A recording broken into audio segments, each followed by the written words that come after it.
I don't know if the microphone's working, but I've never told I've needed one before. So if anybody can't hear me, just raise your hand and we'll speak louder.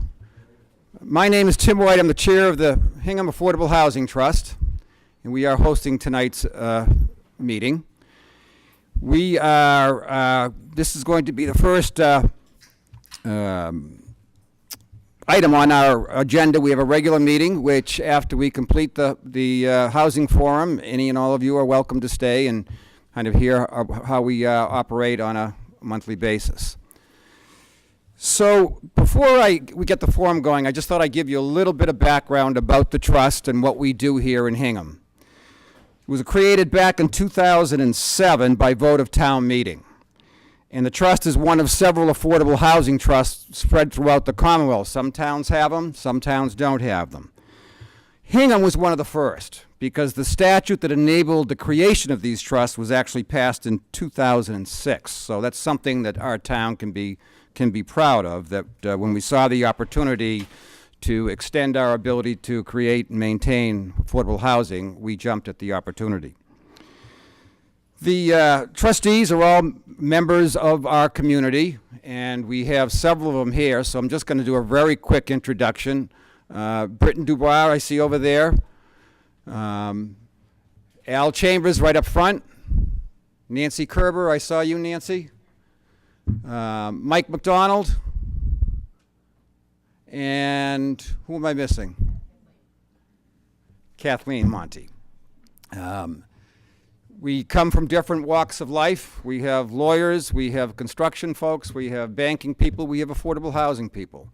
And we try to pool our efforts in a volunteer way to do our best by the town to create and maintain the affordable housing that we so desperately need and that you will hear about in the report later on tonight.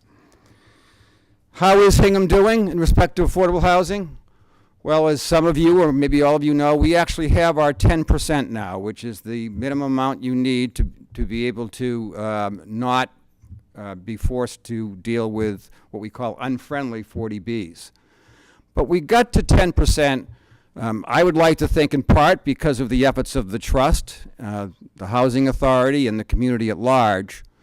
But I think we all need to acknowledge that one of the big reasons we are at 10% is because of Massachusetts General Laws Chapter 40B, because it's that statute that has been utilized to create the additional units in our town to get us over the 10%. The projects that the trust has been working on in the last few years go back to, we created two additional affordable units down on 80 Beale Street. That was, it's a total of 8 units there, 2 of which are affordable, the other 6 are market. We have a condominium at 4 Beals Cove, a 1-bedroom that we purchased a couple of years ago. We recently purchased Cushing Street, 499 Cushing Street, which we are right now looking at adding a second unit to the back of that property. It extends pretty far back, and we're having the engineering work done to see whether or not we can actually add a second unit. Most recently, we purchased 29 to 31 Road Circle, which is a 2-family, and those, if you know Hingham, there aren't a whole lot of 2-families here in town. We need to do some work. We're going to see if we can't get that added to our inventory, and we'll likely end up going down to see if we can condominiumize the 2 units so that we would have 2 separate units at that location. We work together with the town. The town has been very, very cooperative with us, the Board of Selectmen, the Zoning Board, the Planning Board, the Building Department, Engineering Department. Everybody has been extremely helpful to us, and it makes our job a lot easier, and especially considering the fact that we're volunteers, that is a great help to us. The challenges, though, that are still in front of us are great, and we're going to hear about those in just a minute. But before we do, I'd like to take a moment to recognize a couple of selectmen that we have here. And Mary, I'm going to have you come up to speak in just a minute. But I saw our new selectman, Joe Fisher, came in. We have most recently retired Paul Healy back there. I saw Irma Lauder someplace. and Laura Burns. So welcome to our meeting, and thank you for your ongoing interest in your town. So without further ado, I'd like to introduce at this time Mary Power, member of the Board of Selectmen. Good evening, everybody. Thank you for being here tonight. Tim, and to members of the Affordable Housing Trust, thank you so much for sponsoring tonight's event. You know, we have a full room here, and it's the first time in about 10 days that the sun is out. And what that says to me is this is a topic that everybody in Hingham cares deeply about. Tonight we're really gonna look ahead. We're gonna look at some of the challenges and some of the opportunities we have in Hingham. But I appreciate the opportunity to just make mention of a designation that the town recently received that is in recognition of the progress that Hingham's made with respect to housing. The Commonwealth of Massachusetts launched something called a Housing Choice Initiative back in 2017. And the purpose of this initiative was to encourage housing growth and the establishment of best practices to promote sustainable housing development. Communities would be eligible if over a 5-year period they had a 5% growth in their housing stock, which for Hingham would translate to about 500 units of housing. In the last 5 years, Hingham actually achieved 7.7% growth, or 682 units. And as a result, just a few weeks ago, we were one of 10 municipalities in the Commonwealth, and there are 351 of them, that was designated as a Housing Choice recipient community for 2019. Emily tells me that the designation is right here. And Emily Wentworth was actually part of the Hingham contingency that received this last week. Now, this is a designation that we're going to have for a couple of years, and it's going to do a couple of things for us. It gives us access to some housing choice grants that could potentially be a tool in addressing some of the needs you're going to hear about tonight. It also gives Hingham priority consideration for other grants, things that we're looking at, such as the Seaport Bond Council grants, other infrastructure grants that we think, again, will help this community. While Hingham has this designation, and I think the Affordable Housing Trust would agree with me, our work is not done. Really what this designation and achieving our statutory minimum for affordable housing, what that just really does is it gives us some additional opportunities. And it's exciting to be able to talk about that tonight and to see what's ahead. What's also exciting is that because we have, achieved that statutory minimum, a lot of the things we can do on our own terms. And what I think is exciting to the Board of Selectmen is that we hear from a lot of people that while Hingham has done a good job in creating a lot of housing over the last 5 years, we still have a ways to go. There are members of our community who are still saying, well, there's a lot of different housing out there. I don't see my next house out there. And so that's very important. Just in closing, this designation, the Housing Choice Initiative, Hingham's receiving of this wouldn't have been possible without the hard work of the Affordable Housing Trust, of the Housing Authority, the ZBA, the Planning Board, the community planning, all of the activities that go about doing it. So this is really a community award, something that I hope we can all be proud of. And I hope it's something that we can all build on as we go forward. So again, thank you for being here tonight, and thank you again to the Affordable Housing Trust.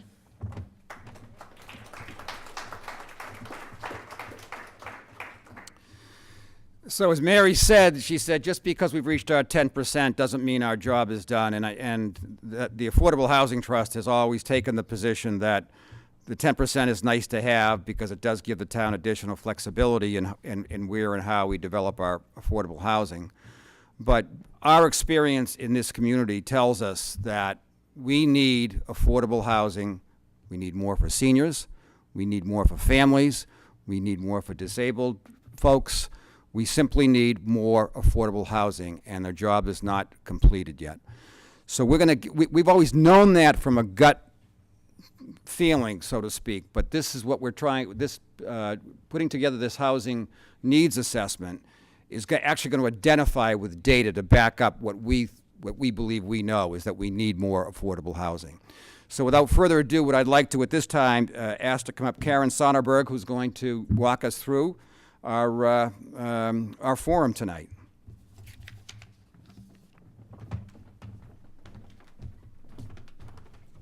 Thank you very much. You know, this really is a terrific turnout. I appreciate you all coming and being willing to participate this evening. You never know in these kinds of events how many people are actually going to turn out. The only time I was assured of a good turnout was with the town of Chatham, because they were holding a breakfast meeting at the Chatham Bars Inn. And that we get 70 people in there. But other than that, thank you very much.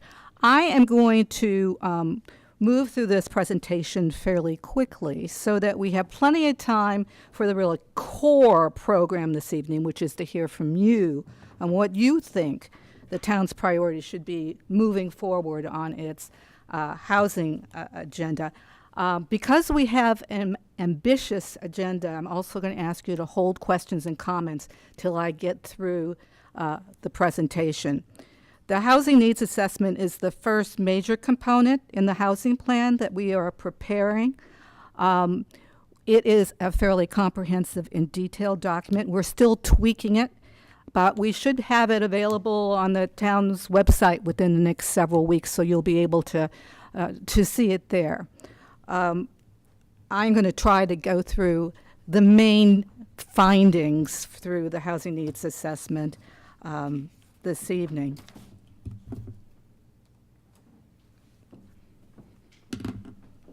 All right, boom. Here we go.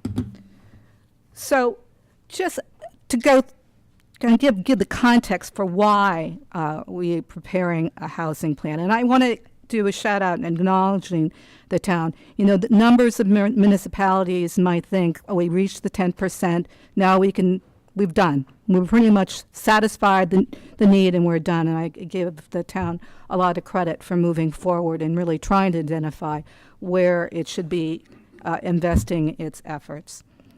So different objectives would include to obtain updated information on demographic, economic, and housing characteristics and trends from a variety of sources to really get a sense of the current housing and demographic dynamic right now. To better understand, as I said, the current housing market dynamic, and we were looking also at different income levels and target populations, create a roadmap for a proactive housing agenda to address a wide range of local housing needs, identify specific strategies in response to the identified needs and goals based on what has worked so far in Hingham, and we're looking at what's been effective in other comparable communities as well. Provide guidance to strategically invest local resources such as CPA, the Housing Choice Money, congratulations on that, as town-owned property, et cetera, to leverage other sources of financing, to engage the community to obtain input into the plan and ultimately support for local initiatives. There's a real kind of commitment on the part of the Housing Trust to have an inclusive and transparent public process, and to provide support for the town's process as it starts working on its master plan.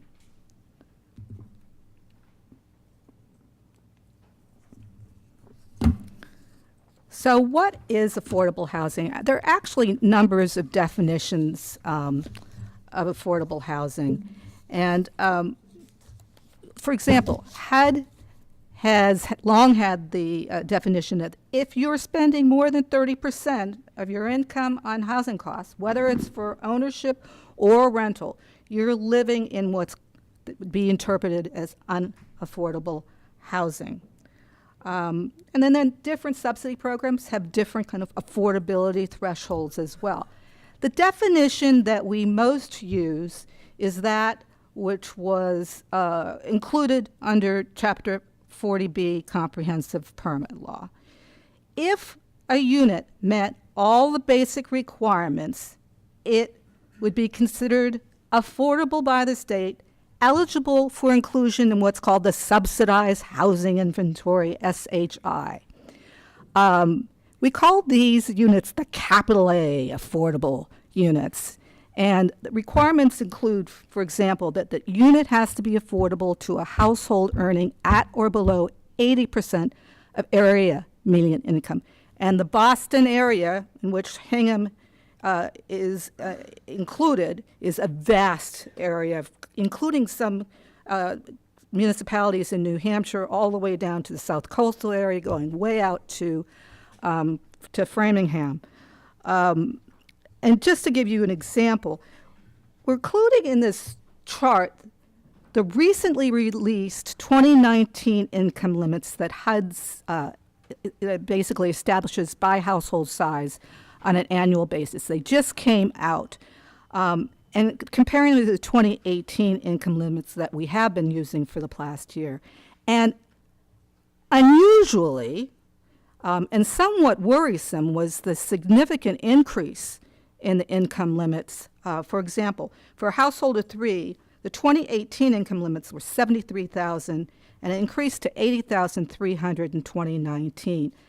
Because rents and actually purchase prices of affordable units are typically indexed to these income limits, what's going to happen is tenants, for example, in the Chapter 40B affordable units in town are going to face some fairly substantial rent increases. And that's something that we're going to want to keep our eyes on.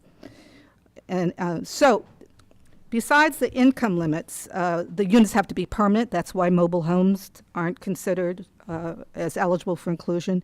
And they have to be subsidized either directly by some level of government or by a subsidizing agency. For example, a 40B application has to first get the go-ahead from either DHCD, Mass Housing, Mass Development, Mass Housing Partnership, before the developer can actually submit the comprehensive permit application to the ZBA. They're deed restricted, and we're moving more and more towards in perpetuity when we can. And they have to be affirmatively marketed with a plan that's approved by the state to make sure that people outside the existing community have a chance to respond to opportunities as they come up.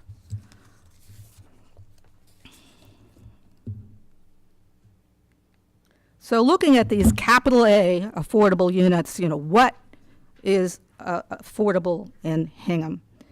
And currently, 1,005 units, or 11.37% of these uncontested units of the 8,841 year-round units are determined to be capital A affordable by the state. Actually, though, 349 or 35% of the SH units are actually affordable, occupied by those earning at or below 80% of area median income. And that's possible because the 40B regulations allow all units in a rental development to be counted as part of the subsidized housing inventory instead of the actual 25%. So that's where you get that difference. As opposed to in homeownership projects, only the actual affordable units can be included on the SHI. Currently, the town is 121 units over the 10% state affordability goal. When the 2020 census figures are released, the denominator is going to be different. The year-round housing figure will go up, and therefore the 10% level will go up. Based on projections from building permit activity, we expect that the town will still be over about 30 units over the 10% level, and therefore that would after 2020 you'd need at least 300 market units to actually start getting below that 10% level.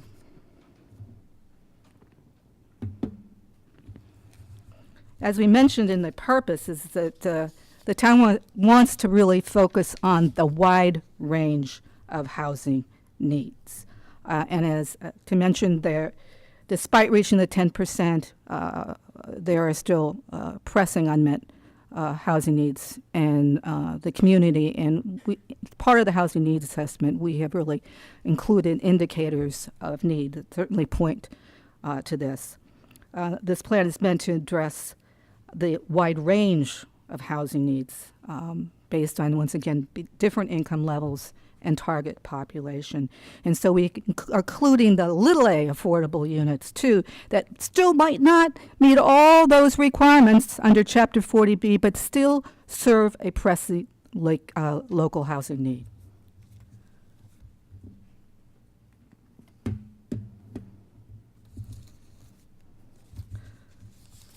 So just looking at some of the demographic trends, some of this is not new to you. It's just looking at the actual documented data. It can provide some additional insight. So the chart shows the continuing growth in population. The population grew by 16% between 2000 and 2017 based on federal census figures. And you can kind of see that there's been some significant recent population growth. Population projections suggest continuing growth by 5 to 10.6%, depending on the assumptions included in the projections. And this is between 2010 and 2030. The town has a relatively high population of children, and basic increases in school enrollments. In the last couple of years, enrollments have kind of flattened, but certainly a large number of children relative to other areas. For example, 26%, this is based on 2017 census estimates, 26% of all residents are under 18 years of age. And this is high in comparison to 22% for the county and 20% for the state. Major increases in older residents. For example, those 65 and over increased by 77% between 2000 and 2017 in comparison to the overall 16% population growth. Certainly, the aging of the baby boomers and the development of Linden Ponds are contributing factors to this kind of aging of the population. But I can say that this is a trend that's happening, all over the state, more or less, depending on the area. Just wanted to mention that in 2017, those 65 and over were 21.5% of the population. Projected declines in children and middle-aged residents. For example, those under age 15 are estimated, based on these projections, to decrease between 14% and 20% between 2010 and 2030. Those 45 to 54 are projected to go from about 30% to 22 or even 20% of all residents by 2030. Very high projected increases in older residents. Those 65 and over are expected to increase from 46 to 66% based on the different projections between 2010 and 2030. Going from when 2017, which is about 21% of the population, to between 31 and 34% of all residents. Growth in smaller households, including those living alone. There was a 21% increase in households between 20,000 and 2017 compared to that 16% population growth. Those 65 years and older living alone went from 724 residents in 2000, doubling to 1,420 in 2010, and then to 1,551 in 2017. Certainly the aging of the population, the increased rental production with smaller units that are occupied by smaller households, the impact of Linden Ponds are all contributing to these trends. And the population projections indicate continuing increases in households, increasing between 17 to 19% to 2030, compared to a population growth projection of 5 to 7%.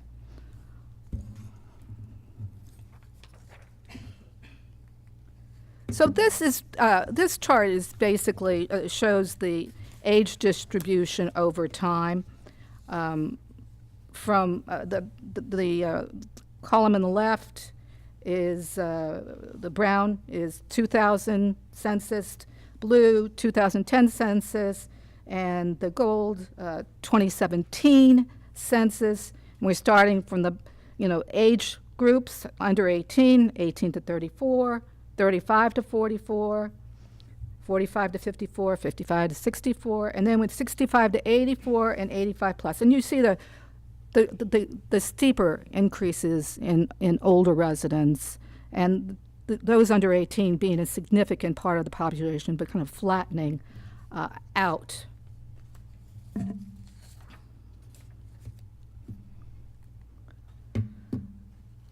So key economic trends. This is once again 2000 to 2017. Relatively high incomes. The median household income based on the 2017 census estimates was $125,144, which is up significantly from $83,018 in 2010. Compared to the county, it is high. County's median household income was $82,081. The state lower at $74,167. However, growing income disparities. For example, there was an increase in those households with incomes below $15,000 from actually 412 residents to 611, or from 5.7% to 7% during that time frame, which is somewhat surprising. I usually don't see this kind of trend. Poverty, too, is low, but still increasing. It doubled between 2017 to 1,314 house residents, or 5.7% of all residents. And it's still low, though, in comparison to 8% of the county and 11% from the state. But it's not the trend you want to see. On the other end of the income range, and you can see at the other end of the income range in this chart, those earning above $200,000 a year increased from 882 households to 2,681, from 12% of all households to 31% of all households. Another income disparity is that the median income of owner households increased by 69% to $152,674, while the median income of renters decreased by 3% to $48,284.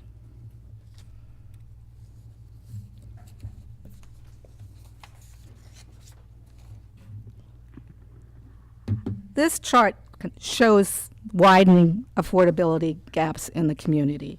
The top line is the change in median single-family home price. And the bottom line is the change in the median household income. And you can clearly see how the prices are increasing much faster than incomes. And we finally get to housing. So housing growth has been higher than population growth, at 24% instead of that 16%, based on the census again. And this is due largely to increases in the number of households, particularly the number of smaller households. Permitting activity actually suggests somewhat higher housing growth at about 34% during this period between 2000 and 2017. Between 2010 and 2018, 918 new units were permitted. The town has also been experiencing, and I'm sure this is no news to you folks. Substantial tear-down activity with, which involves about 40% of all new single-family home development. Projected housing growth is higher than projected population growth. Housing growth is projected between 2010 and 2030 at 16 to 17.6%, for example, compared to the 5 to 7% population growth. Predominance of owner occupancy at 80%, but it's down somewhat from 86% in 2000, and with a net gain of 777 units. Certainly notable growth in rental housing units, from 14% of all units to 20% of all units between 2000 and 2017, with a net gain of 746 units, and more underway, thus increasing some housing diversity. And we're talking about the Shipyard, Linden Ponds, Broadstone, Bear Cove, etc. Increasing numbers of larger units. So the median number of rooms increased from 6.8 rooms in 2010 to 7 in 2017. And just as a point of comparison, 28% of all units in Hingham had 9 rooms or more, which is double the level in the county at 14%, and even the state was even lower at 11.6%. Vacancy rate for home ownership was, according to the census, 0, which doesn't even allow for normal turnover. I do see these 0% rates not infrequently in very tight housing market situations. The 8.6% vacancy rate for rentals, I don't think is something you have to worry about. I think it's really due to the fact that you have been putting so many rental units on the market, and it takes some time for lease out. And that, I think that's where the 8.6%. Should mention any rate below 5% does represent tight market conditions.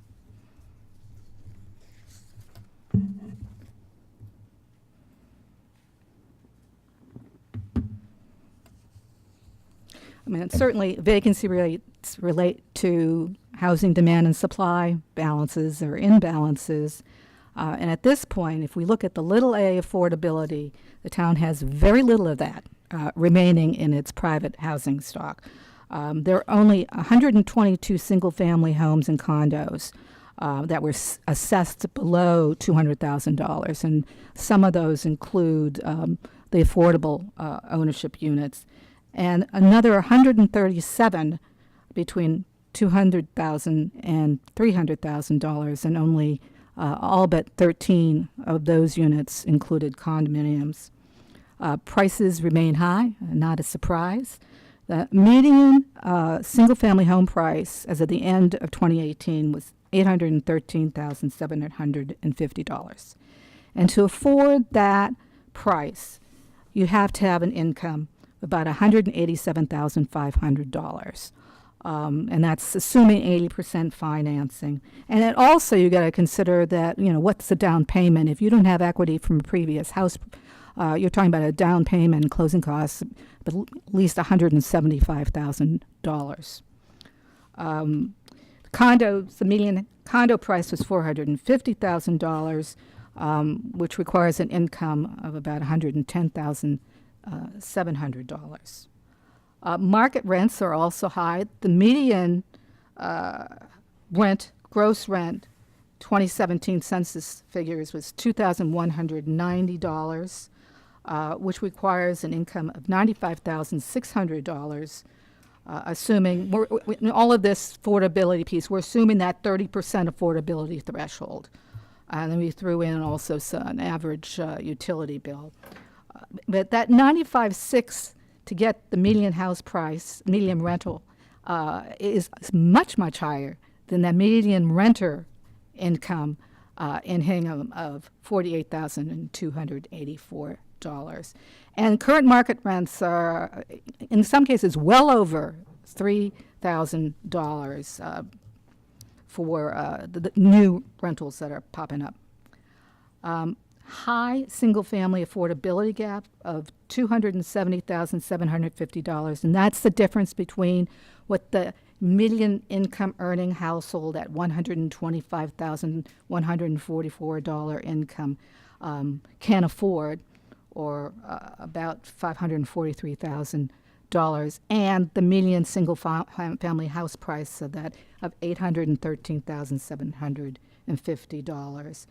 When you go to looking at the affordability gap for those earning at 80% of earned median income, the gap widens considerably to $535,750. And they're increasing cost burdens. With such high prices, it's not surprising that a lot of people are spending too much of their income on housing. And we're defining that again as spending more than 30% of one's income on housing. 30%, or almost 2,500 households, were cost burden based on a HUD report. And of these, 17%, or 1,415, had what's called severe cost burdens because they were spending more than half their income on housing costs. 2/3 of those earning at or below 80% of area median income were experiencing cost burdens, including 1,200, or more than half, with severe cost burdens. You know, clearly some people in this town are struggling financially. And the report does break down these cost burdens not only by income range but by tenure and also the type of household. And that's been important information for us to use in assessing kind of the housing goals and needs. So this chart, the top line is the median single-family home price over time from 2005 to 2018.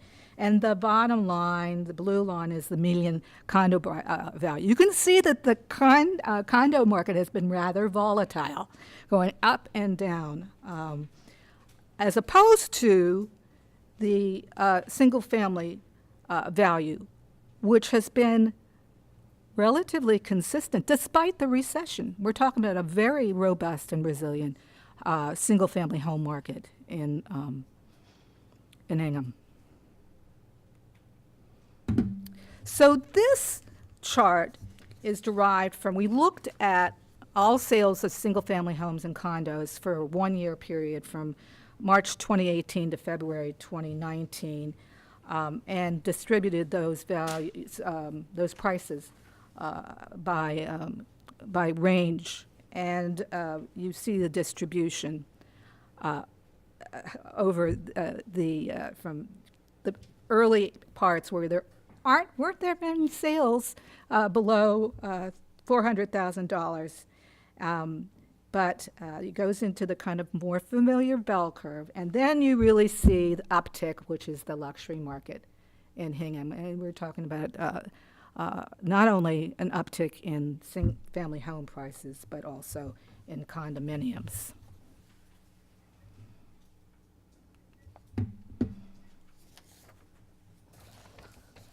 So the housing needs assessment does provide a number of indicators of need, as I mentioned before, on various income levels and target populations, including seniors, families, and those with disabilities. It also suggests that the town focus primarily on rental unit development for a number of reasons.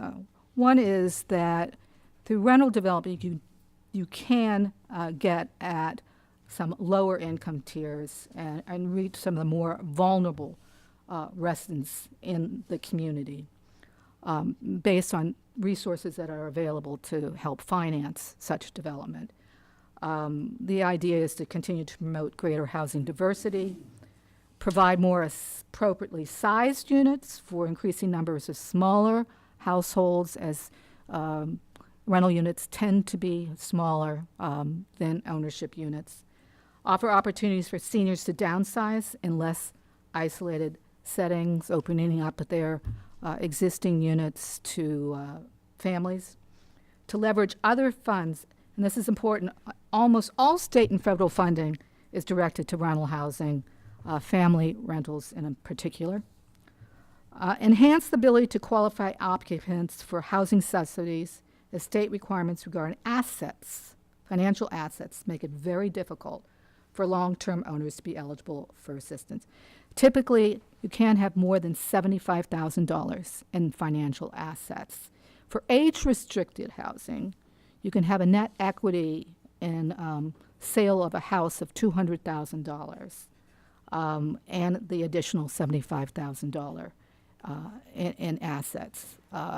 So for those long-term owners who have really kind of reaped the rewards of such expanded equity in their homes, it's just very difficult to qualify.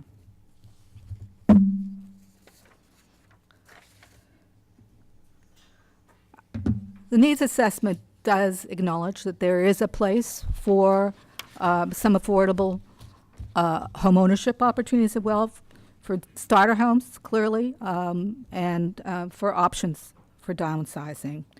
The needs assessment also kind of stresses the need to better integrate handicapped accessibility and supportive services into new development or redevelopment with an aging population and the level of disabilities. It's important to be mindful of that piece.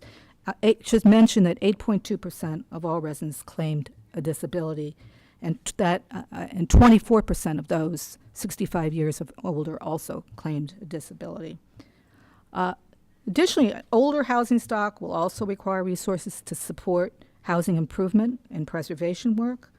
64% of all housing units were built before 1980 and may have traces of lead paint, which is hazardous, as you know, to children, as well as deferred maintenance issues. And then you also have a very significant inventory of historic properties that the town has an interest in protecting.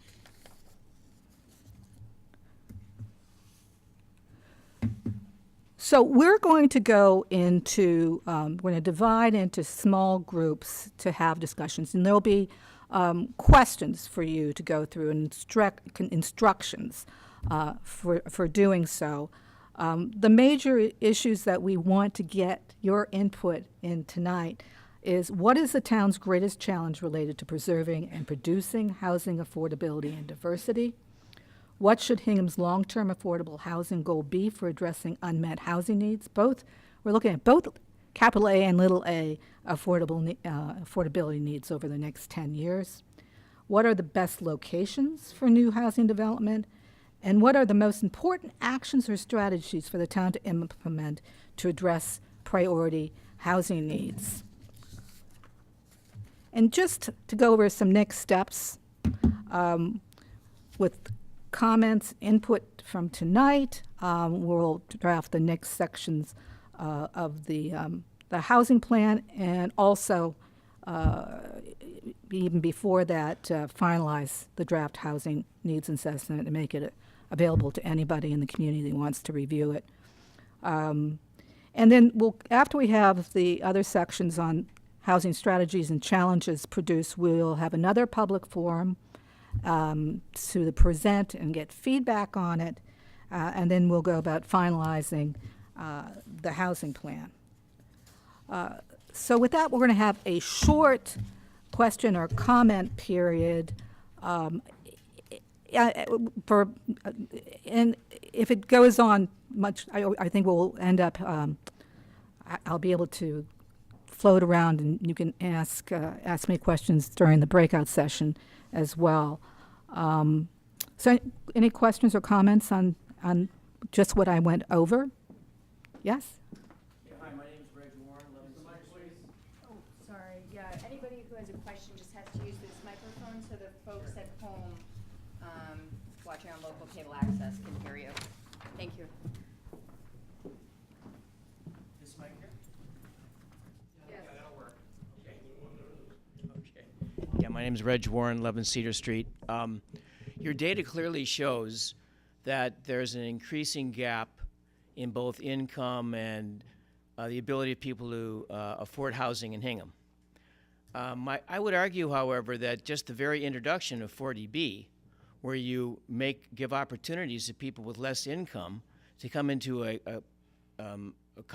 community like Hingham, by definition, at least in part, increases that gap. And usually the gap is perceived as a negative. So I'm interested in your thoughts about perhaps the data is skewed unintentionally by the very presence of 40B. Well, I think there's a couple points on that. One is that 40B was primarily developed to provide some means of promoting development, particularly multifamily development, in communities outside the major cities to have some greater fair share. So at least some amount is mandated as affordable. So as development happens, there's at least an inclusionary piece that some amount will be affordable. One could say that, I got to say, the ownership units are not an issue here. I mean, typically, affordable ownership projects are very small in scale. It really is a factor of the rental development, which once again, the state was it was a policy as part of the 40B to promote multifamily development in communities and with greater density, making affordability financially feasible. So yeah, you could argue that by allowing that development, you're increasing the supply of market units, but at least you're getting some affordability as part of the bargain. And some 40Bs actually, particularly those sponsored by nonprofit organizations, and some for-profits too, include a much higher portion of affordability, 100% often, with layers of financing from other sources. So, I mean, that the 40B was an important mechanism to make that happen too. Yeah. Do you want us to respond to that, too? Yes, fine. Okay. Tim White, 35 Kill Beach Road. What 40B did by statute and by law, it sets folks in need of affordable housing up to succeed, not to fail, not to be put in a position where they can't afford the affordable unit that they are placed in. And they do that by structuring and limiting the amounts of the rents you might charge in an affordable unit. They limit the amount of the purchase price on if home ownership. Perfect example. Here in Hingham, we just heard, $813,000 is the median cost for a home in Hingham. $813,000. Nothing affordable about that. We can all agree on that. If the Affordable Housing Trust bought that median home for $813,000, and then we added it, went through a process to get it added to our affordable subsidized list, our resale would be approximately $250,000 for that property.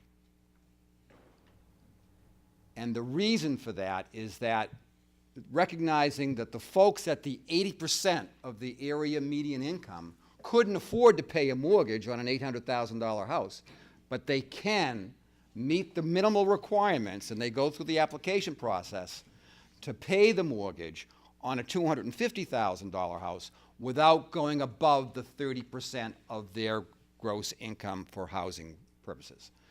So from the folks that are coming in for the affordable units, they are set up to succeed.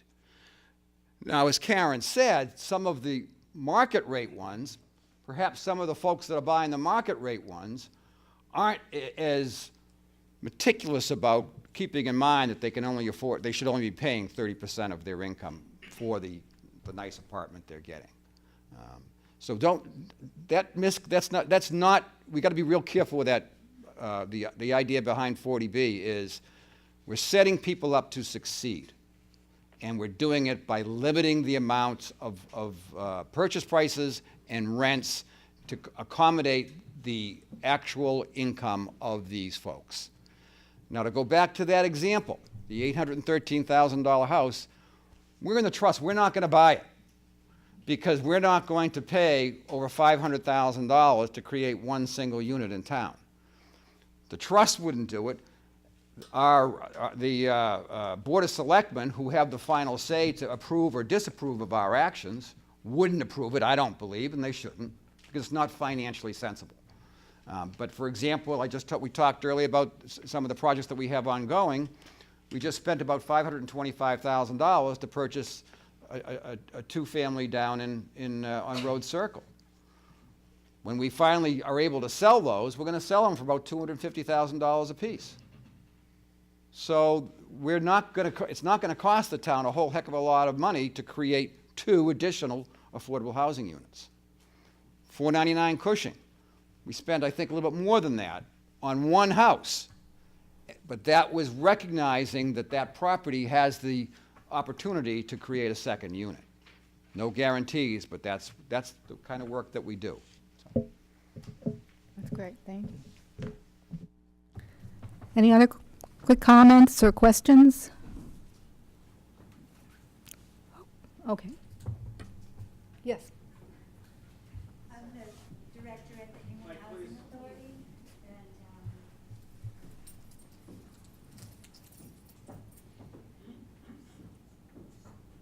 Hi, Sharon. Yes, exactly. Sharon Napier, the director at the Hingham Housing Authority. 40B is a wonderful product, if you will. It does help to get the towns moving along for some affordability. However, some years ago, there was a change in the 40B regulation, and the change was made such that all of the rental units that are now being constructed, whether they're affordable or not, are included 100% in the affordable portfolio of the town. So my understanding is 25% of those apartments that are rentals are to be affordable. And looking at the numbers over here, the affordable, when we were looking at the median incomes, the 80%, so if it was, let's say, $65,000, if a retired couple was at the high end of that spectrum, let's say the $65,000, if you do the math, their monthly income is $5,600. A one-bedroom, 700-square-foot unit at the Hingham Shipyard, the lowest price for that unit is $2,300. Do the math, it's 40% for of the their market. income at best. It's the market. Yeah. Mm-hmm. We have a total of over 500 applicants on our wait list. That's a combination of seniors and families. We field probably 5 to 10 phone calls a day, and we are experiencing a number of growing, myself included, baby boomers, and folks who were 58 to 65 years old, let's say. Their only option right now seems to be either Lincoln School, which is just for seniors. There are 60 units over there, and I believe it's 62 and older. Also, Thaxter Park, which has on paper 116 units of affordable housing. Those, the 500 that we have on the list, we have to field the calls that we get and tell them, you are looking at a 5 to 10 year wait at best. And it's very sad. We have seniors who are in family homes who are saying, I can hardly afford the taxes. What am I going to do? It's a tragedy. And they're saying, I'll be dead before I can get into one of the Thaxter Park units. My board, the commissioners, have worked there are a number of seasoned commissioners who have been on the board for over 20 years who have done their due diligence in trying to get some leeway or a pass for developing property on Beale Street that the Housing Authority owns. We currently own a group home there, and we were pretty much we were in the race gates to go about I want to say 15 years ago, maybe less than that. We have oodles and oodles of files and paperwork ready to go. DHCD approved it because there was such a need. The Housing Authority also acquired Community Preservation Act funds, thank you to the town, for a housing study that was done, I believe, in 2016, that clearly showed the biggest need was for this age group, 60 years and older, who fell somewhere between $55,000 to $80,000 in family income. That being said, if you've read the papers or you've read Wicked Local and things like that, you've all been hearing a lot of scuttlebutt about the land on Beale Street. And I don't live in Hingham.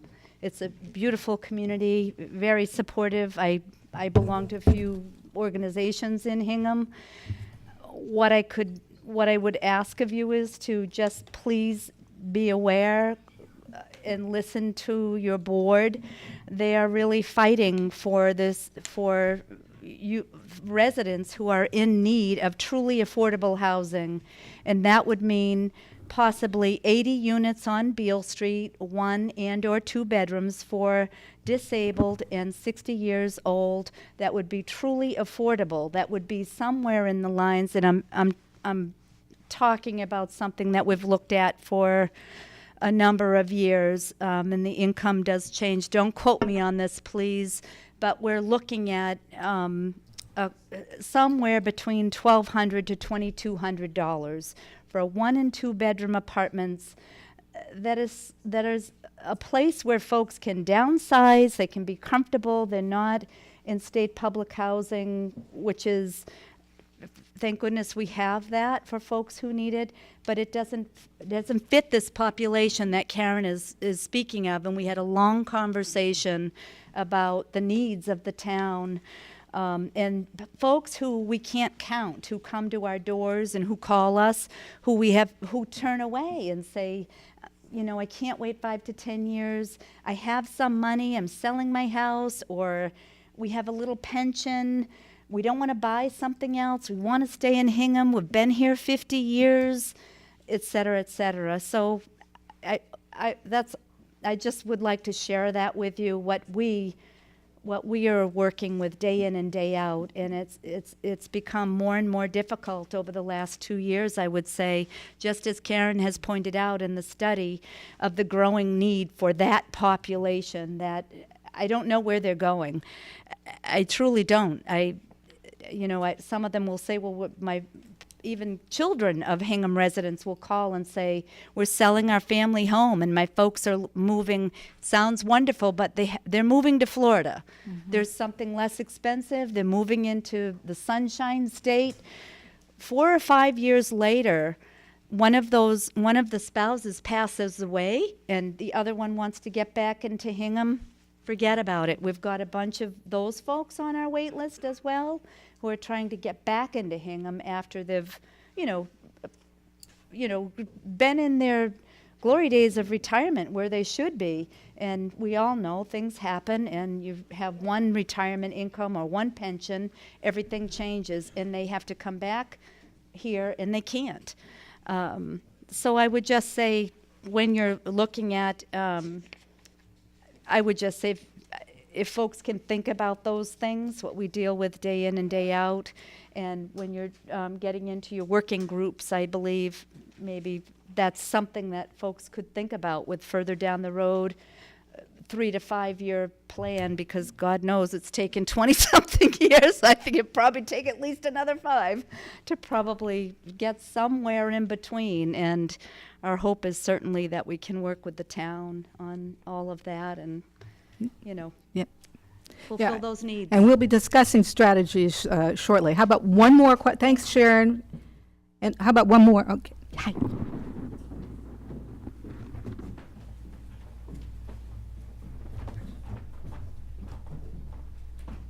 I'm Joe Fisher from 3 Huckleberry Hill Lane, recently retired from the Zoning Board of Appeals.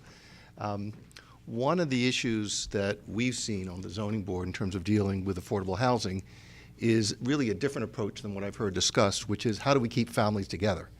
And we see parents wanting to live with children or with grandchildren, and there's been changes to zoning to allow accessory dwelling units. I believe we've had, I think, 9 applications so far that meet the new zoning requirement. But I think the trend that I'd like to see encouraged and promoted in the town is a way to keep families together so that perhaps we have additional units that are available either for the very young, the very old, so they can stay together and support each other. That's not really counted in any affordable housing numbers, but I think it's an important aspect of the affordable housing problem, and I'd like to see the town address that. Thanks. You can have multi-generational housing and still have affordability integrated into it. Some models out there. Thanks. All right, one more, last one. A couple of questions and comments.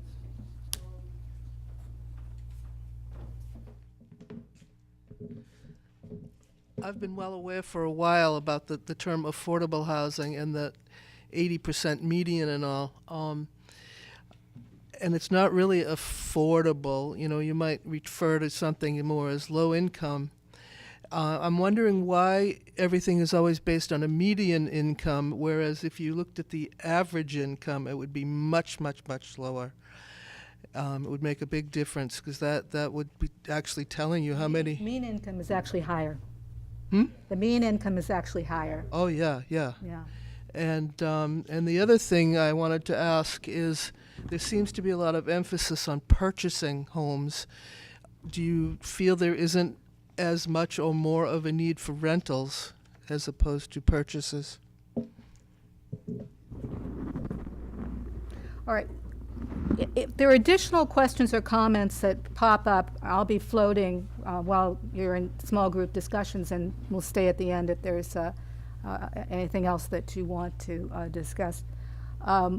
We're going to now break into 4 different groups, and to do this quickly, we're just going to count off 1, 2, 3, 4, 1, 2, 3, 4, and the ones will go to one table.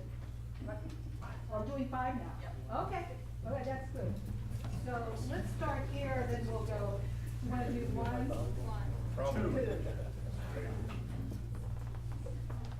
Remember your number. Well, we're not going to, may I ask a quick question? We're not going to be staying, we're for another group. We don't know if they're going to be doing it later or not for a land. All right, we can't convince you to stay.